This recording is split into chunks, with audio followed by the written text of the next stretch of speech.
जय हिंद दोस्तों, स्वागत है आपका हमारे YouTube चैनल एग्ज़ाम ट्री पे। हम फिर से हाजिर हैं। आप देख सकते हैं हिस्ट्री, यह हिस्ट्री का एकदम इम्पोर्टेंट लाजवाब लल्लन टॉप क्वेश्चन है। आगामी भारतवर्ष में जहाँ भी पूछे जाएंगे उसके लिए एकदम महत्वपूर्ण है, तो वीडियो में अंत तक बने रहिएगा। खासकर बिहार यूपी वाले, जहाँ Bihar police, UP police, Bihar दरोगा, ASO BSO, Bihar CGL and Bihar SSC और रेलवे ग्रुप डी के लिए एकदम रामबाण है, तो बिल्कुल अंत तक बने रहिएगा। हम लोग टोटल 100 क्वेश्चंस को देखेंगे। अभी एग्ज़ाम जो BSSC और बिहार पुलिस का होने जा रहा है उसके लिए एकदम रामबाण है, तो बिल्कुल जितना हो सके लाइक शेयर सब्सक्राइब जरूर कर दीजिए। PDF चाहिए तो आप हमारे टेलीग्राम चैनल को ज्वाइन कीजिए, सभी का लिंक्स डिस्क्रिप्शन बॉक्स में अवेलेबल है। चलेंगे सीधा बिना देर किए हुए क्वेश्चंस पे। क्वेश्चन नंबर 1, उत्तर मीमांसा अंतरदीप पता लगाया गया है, तो उत्तर मीमांसा अंतरदीप का पता लगाया गया है, तो किसके द्वारा यह पता लगाया गया था? तो बार्थोलोमियो डिजाज ने, ये इसको बार्थोलोमियो डिजाज ने इसका पता लगाया है। थोड़ा जूम कर लेते हैं इसका क्वेश्चंस को। तो बार्थोलोमियो डिजाज ने इसको पता लगाया था, देख लीजिए यहाँ पे।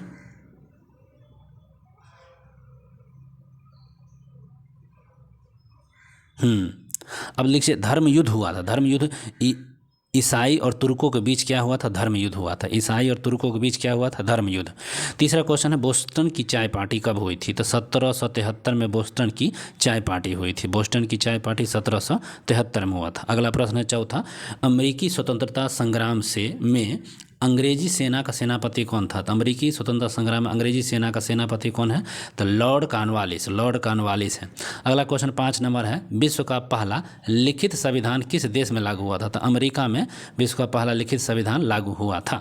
नेक्स्ट क्वेश्चन 6 नंबर, किसने कहा था कि मैं ही राज हूँ? किसने कहा था कि मैं ही राज हूँ? तो लुईस 14वां का कहना था कि मैं ही राज्य हूँ। अगला क्वेश्चन हो जाएगा 7 नंबर, शक्ति के पृथक्करण के सिद्धांत का प्रतिपादन किया गया था किसके द्वारा? तो शक्ति के पृथक्करण के सिद्धांत का प्रतिपादन मॉन्टेस्क्यू के द्वारा किया गया था। एक और क्वेश्चन है, रूसो ने किस सिद्धांत का प्रतिपादन किया था? तो रूसो ने कौन से सिद्धांत का प्रतिपादन किया? तो जनमत, मतलब जनता की इच्छा का, रूसो ने जनता की इच्छा के सिद्धांत का प्रतिपादन किया। 8 का डी। अगला question 9 number, the social contract नामक पुस्तक के लेखक कौन है? द सोशल कॉन्ट्रैक्ट रूसो के लेखक, द सोशल कॉन्ट्रैक्ट पुस्तक के लेखक कौन है? तो रूसो हैं। अगला प्रश्न है, स्वतंत्रता, समानता और बंधुत्व का नारा किस क्रांति में दिया गया था? स्वतंत्रता, समानता, बंधुत्व का नारा फ्रांसीसी क्रांति में दिया गया था। एक और क्वेश्चन है, मॉन्टेस्क्यू द्वारा लिखित पुस्तक का नाम क्या था? तो मॉन्टेस्क्यू के द्वारा लिखित पुस्तक का नाम the spirit of laws Montesquieu की पुस्तक है। चलिए अगले क्वेश्चन पे आते हैं। अगला क्वेश्चन 12 है, 1917 में विश्व युद्ध से अलग होने वाला राष्ट्र कौन था? 1917 में ही विश्व युद्ध से अलग हो गया था, इसी को बोलता है तेज सोवियत संघ जो था, जो 1991 में विघटित हो गया था। यही सोवियत संघ 1917 में ही क्या हो गया? अलग हो गया था प्रथम विश्व युद्ध से। वर्साई की संधि ने किस महादेश का मानचित्र बदल दिया? तो वर्साई की संधि जो है यूरोप का मानचित्र बदल दिया था।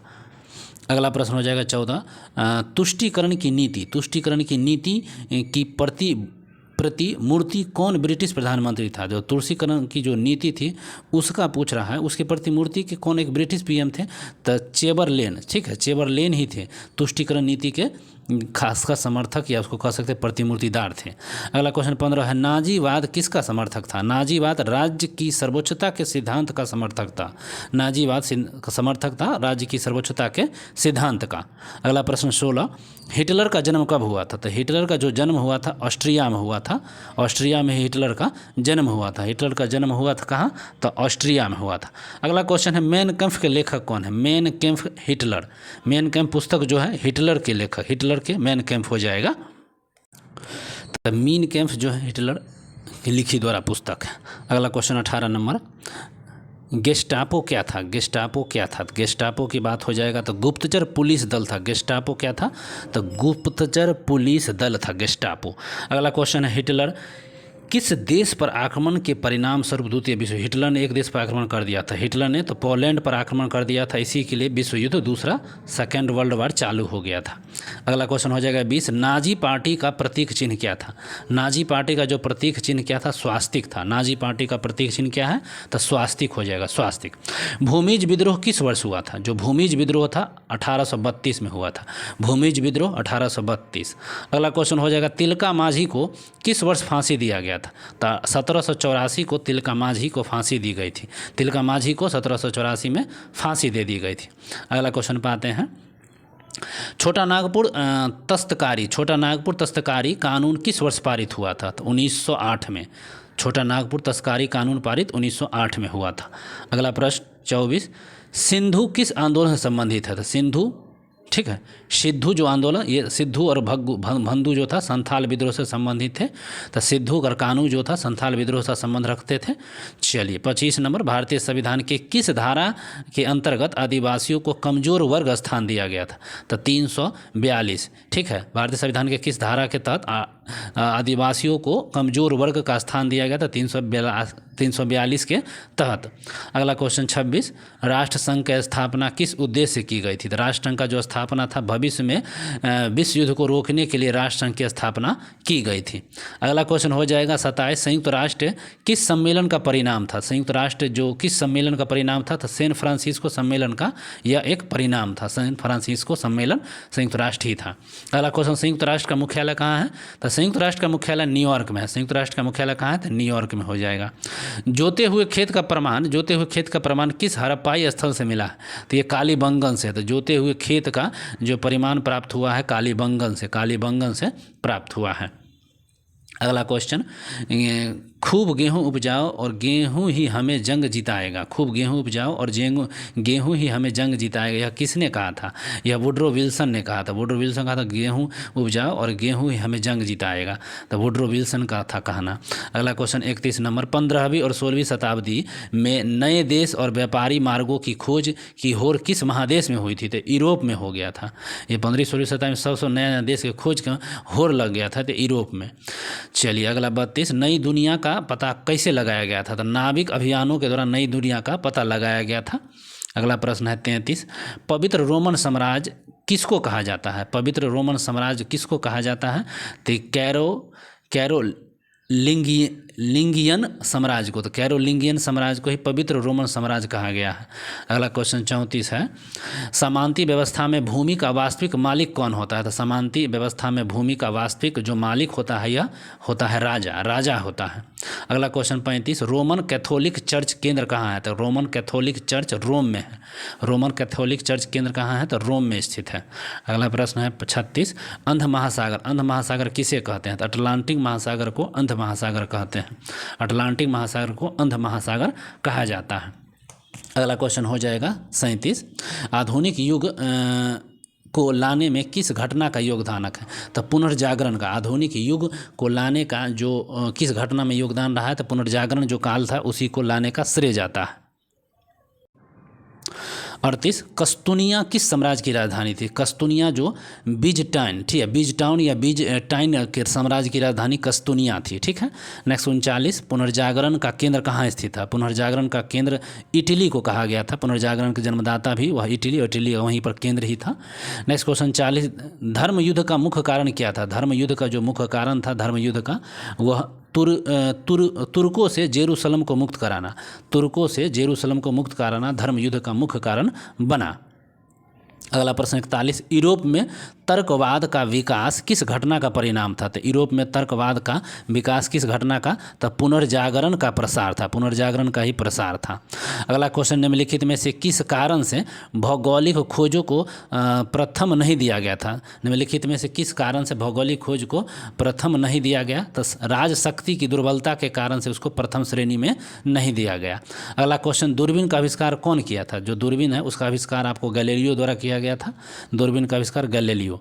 अगला प्रश्न 44, एस्ट्रोलेब किस प्रकार का एक यंत्र है? एस्ट्रोलेब अक्षांश बता देने वाला एक यंत्र था। अक्षांश को बताने वाला एस्ट्रोलेब एक प्रकार का यंत्र होता है। अगला क्वेश्चन 45 है, हल्के और तेज गति से चलने वाले कैरेवल जहाज किन लोगों ने बनाए थे? तो पुर्तगालियों ने हल्के और तेज चलने वाले कैरेवल जहाज को बनाया था पुर्तगालियों ने। कोलंबस मूलतः किस देश का था? तो इटली का था। कोलंबस मूलतः किस देश का था? तो इटली का था।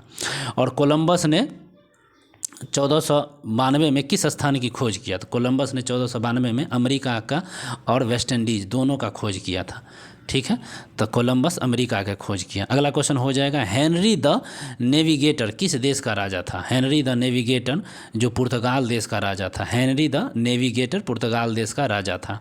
वास्को डी गामा भारत आया था, 49 नंबर क्वेश्चन है, 1498 में। वास्को डी गामा भारत आया था 1498 में। वास्को डी गामा भारत किस बंदरगाह पर पहुंचा था? वास्को डी गामा भारत के किस बंदरगाह पर था? कालीकट बंदरगाह पर पहुंचा था।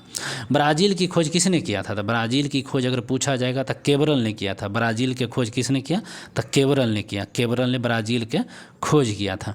चलिए 52 नंबर पर, कैप्टन कुक किस स्थान की खोज किया था?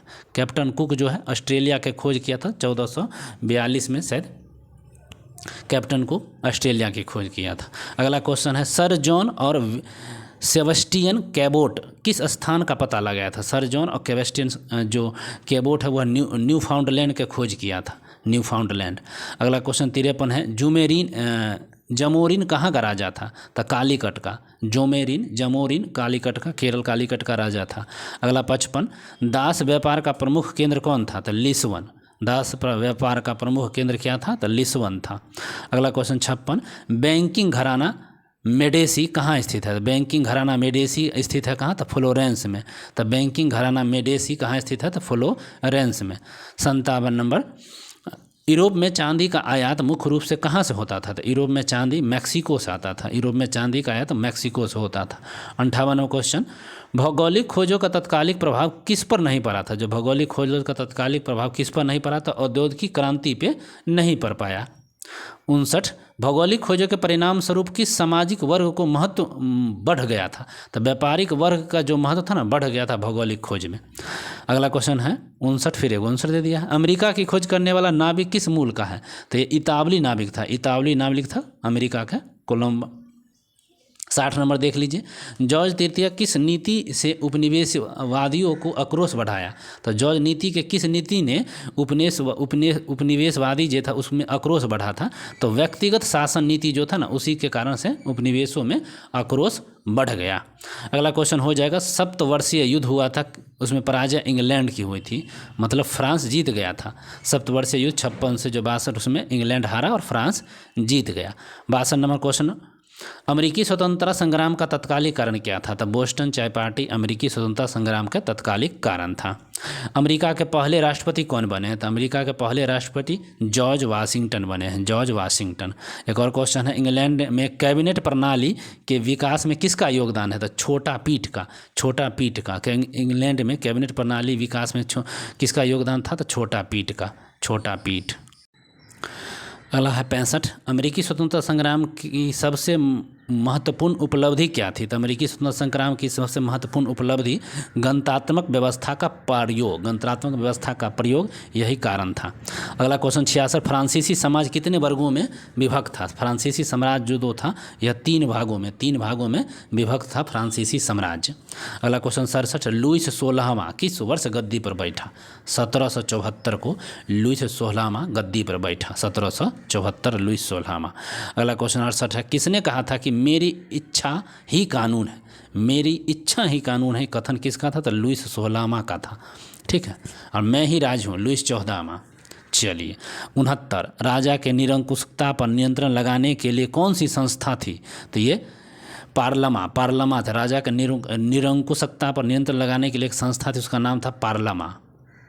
अगला क्वेश्चन 70, फ्रांस की प्रशासनिक व्यवस्था की मुख्य विशेषता क्या थी? तो ये आपकी मुख्य विशेषता प्रशासनिक विभिन्नता थी, एक और क्वेश्चन है 71, लेटर दी कैच क्या है? लेटर दी कैच एक प्रकार का राजज्ञा था, लेटर दी कैच एक प्रकार का राजज्ञा थी। अगला 72 है, टाइद किस प्रकार का कर था? टाइद जो एक प्रकार का कर था वह एक प्रकार पादरियों द्वारा वसूला जाने वाला कर टाइद कहलाता था। एक और क्वेश्चन हो जाएगा, बुर्जुआ वर्ग में स्टेट के अंतर्गत कौन आता था? ई स्टेट के अंतर्गत चतुर्थ स्टेट आता था। बुजुर्ग वर्ग में जो ई स्टेट के अंतर्गत चतुर्थ वर्ग आते थे। 74 नंबर क्या क्वेश्चन है, टाइटल किस प्रकार का कर होता था? प्रत्यक्ष कर टाइटल उस समय प्रत्यक्ष कर होता था, टाइटल। अगला क्वेश्चन हो जाएगा 75, निम्नलिखित कथनों में से कौन सही है? तो कौन सही हो जाएगा निम्नलिखित कथनों में से? तो कर वसूलने का काम टैक्स फार्मर करते थे, टैक्स फार्मर कर वसूलने के कार्य करते थे। 75 का डी। 76 देख लीजिए, द स्पिरिट ऑफ लॉज नामक पुस्तक के लेखक कौन है? तो Montesquieu. The spirit of laws पुस्तक के लेखक मॉन्टेस्क्यू। अगला क्वेश्चन 77, किसने कहा था मनुष्य स्वतंत्र पैदा हुआ है और पर वह हर जगह जंजीरों से जकड़ा रहता है? मनुष्य स्वतंत्र पैदा भी हुआ है लेकिन वो हर जगह जंजीरों से जकड़ा हुआ रहता है, वह रूसो ने कहा था, रूसो ने। चलिए अब 78 नंबर क्वेश्चन पे आइए। 78, विश्वकोश के संपादक कौन थे? तो विश्वकोश के संपादक दिदरो विश्वकोश के संपादक हो जाएंगे। वास्तिल का पतन किस दिन हुआ था? तो वास्तिल का पतन 14 जुलाई 1789 को वास्तिल का पतन हुआ था। लुईस 16वां को गिलोटिन पर चढ़ाने का निर्णय किसने लिया था? लुईस 16वां को गिलोटिन पर चढ़ाने का निर्णय लिया था कन्वेंशन ने, ठीक है, कन्वेंशन ने इसको लुईस 16वां को कहा चढ़ा देंगे। अगला क्वेश्चन 81 है, फ्रांस में आतंक का राज किस वर्ष स्थापित हुआ? फ्रांस में आतंक का राज 1793 में स्थापित हुआ। 82 नंबर क्या है, नेपोलियन कोड किस वर्ष लागू हुआ था? नेपोलियन कोड 1804 में नेपोलियन कोड को लागू कर दिया गया था।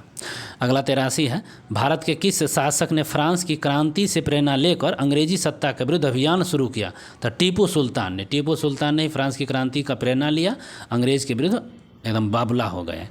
84 नंबर है, जैकोबिन क्लब का सदस्य कौन थे? ये जैकोबिन क्लब होता निम्न वर्ग के लोग इसमें आते थे और इसमें ही सदस्य थे टीपू सुल्तान थे। आतंक के राज की स्थापना किसके द्वारा किया गया था? आतंक के राज जो था रॉब्सपियर के द्वारा स्थापना किया गया था। आतंक के राज की स्थापना रॉब्सपियर के द्वारा किया गया था। 86, जर्मनी में वेमर गणतंत्र की स्थापना, वेमर साम्राज्य को कहते हैं, जर्मनी के वेमर गणतंत्र की स्थापना 1919 में हुआ। तो जर्मनी में वेमर गणतंत्र की स्थापना 1919 में हुआ। अगला क्वेश्चन है, जर्मनी संसद का क्या नाम है? तो जर्मनी संसद का नाम राइक्सस्टैग है। राइक्सस्टैग होना चाहिए, राइक्सस्टैग, जर्मनी के बुंडसटैग होना चाहिए, राइक्सस्टैग यहाँ दिया है। चलिए अगला करेंगे 88, नाजीवाद किस सिद्धांत का विरोध करता था? तो समाजवाद का नाजीवाद क्या करता था? विरोध करता था। अच्छा, नाजीवाद समाजवाद का विरोधक था। भारतीय वन सेवा की स्थापना कब हुई थी? तो 1864। भारतीय वन सेवा की स्थापना 1864 में की गई थी। अगला क्वेश्चन 90 है, सरहुल किसका पर्व है? सरहुल जानबे करते हैं मुंडा लोगों का, मुंडा जनजाति का सरहुल एक प्रकार का पर्व है। कपास की खेती सर्वप्रथम किस सभ्यता में हुई थी? तो कपास की खेती हड़प्पा सभ्यता में की गई थी। कपास की खेती हड़प्पा सभ्यता में की जाती थी। अगला क्वेश्चन हो जाएगा, भारत के प्रधानमंत्री कौन से प्रधानमंत्री ने जय जवान जय किसान का नारा दिया था? लाल बहादुर शास्त्री के तहत जय जवान जय किसान का नारा दिया गया था। चलिए, भारत का जावा किस पेटी को कहा जाते हैं? भारत का जावा गोरखपुर और देवरिया पेटी को कहा गया है।